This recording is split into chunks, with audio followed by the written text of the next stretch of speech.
If you've ever tried to prove that your library marketing is working, you know it's very complicated. We have a totally different process than a lot of like businesses, even nonprofits. So how do you know if what you're doing is actually working? I'm going to break down some things you can measure without invading the privacy of your patrons or customers in this episode of the Library Marketing Show. Hi everyone, I'm Angela Hursh from superlibrarymarketing.com. You can head on over there and look for the Library Marketing Show tab to ask a question for a future episode or nominate your library or someone else's library for kudos. You can also subscribe on my blog. We're going to begin today's episode with kudos, and kudos today is going to I'm not sure if it's an actual library or if it's part of the Oxford campus in the UK, but it's called Lady Margaret Hall. This is a story that I saw in People magazine. So there's a librarian who works at Lady Margaret Hall named Jamie Fishweck Ford. And this person brings their hypoallergenic cat, Issy, to Lady Margaret Hall so that the students can pet her and relieve some stress in their studies. And Jamie says that Issy has been a real comfort to a lot of students who are missing their pets from home or who feel just very stressed out with their studies. Issy apparently is very empathetic and, quote, an unofficial welfare animal. I think this is really cool. Great job, Lady Margaret Hall. Okay, let's talk about library marketing and how to measure it. This is a really difficult one for a lot of us to wrap our minds around because all of the advice online is usually focused at retail stores. So they're talking about things like conversions or sales. That doesn't apply to us. We measure things like how many people are attending a program, is circulation rising? How is database usage? Do we have people coming to the website? Are people asking and getting answers to reference questions? Those kinds of things. And there's really nobody out there who's tackling how to measure those, but I'm going to try today.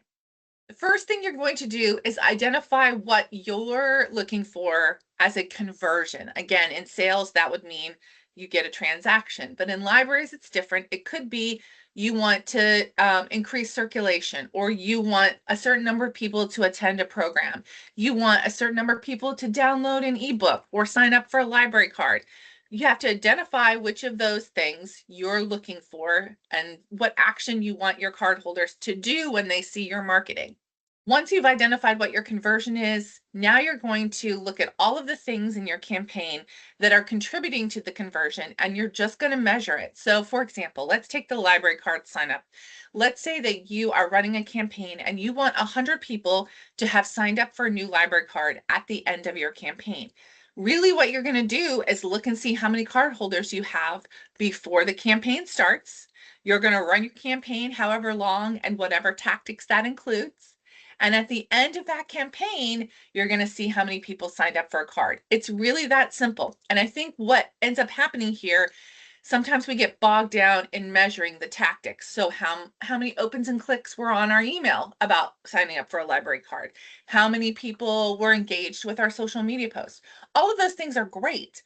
But if your measure of conversion is how many people sign up for a library card, really the only metric you need to be tracking is how many people sign up for a library card. It's really that simple. You can also measure what I call directional data. And we do this because libraries are also unlike retail in that we respect the privacy of our patrons and customers. So we can't necessarily track somebody completely, all their actions through all of the tactics that we're sending out into the world. But what we can do is generalize. So we can say, did our library card sign up have a spike after we sent that email? Did we have another spike after we posted on social media? It's not directly attributable, but you can see where spikes occur in your conversion based on when you release tactics for your campaign. Once you've measured that, the step that I see a lot of libraries missing is taking that data and doing something with it, using it to inform your next campaign. So we're not really looking for success with our measurement, although success in our conversions is very wonderful, but we're looking for ways to improve our success in future campaigns. So for example, let's take the library card campaign again. let's say that you had a spike after you sent the email, but you didn't really see a spike in signups after you did the social media post. Next time you do a campaign like that, just don't do it on social media. It's okay.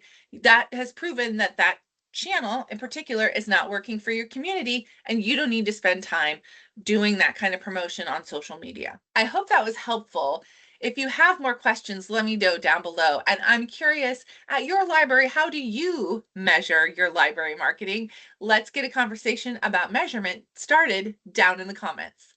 And that's it for this episode of the Library Marketing Show, but my channel is full of other tips for library marketers. If you're interested in learning more, head to the next video and I will meet you there.